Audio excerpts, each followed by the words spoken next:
আলাইকুম গাইস। আজকে শুক্রবার। এই ফ্রিজে কুরবানির খাসির মাংস ছিল, একটু সেটা রান্না করছি। মাছ ছেলের রান্না অল্প একটু ছিল আর কি, হাফ কেজির মতো। সেই খাসির গোশটা মোনা করলাম, তেলতে ভাজা ভাজা করলাম। সেটা দিয়ে এখন ভাত খাবো। কেমন হয়েছে দেখেন আপনারা।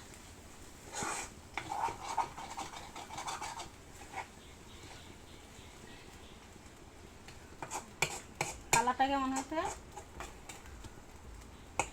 ফাহাদ হ্যালো।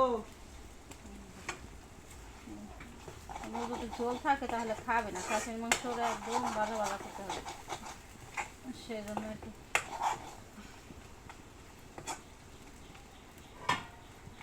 হয়ে গেছে। এদিকে তো ভাত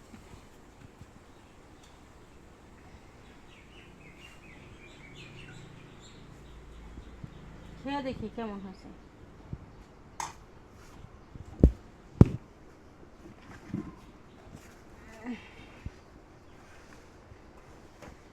এদিকে আসো, ওই সাথে যাবো এখন।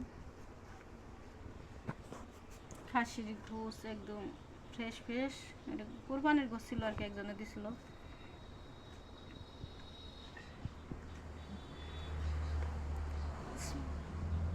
বিসমিল্লাহ।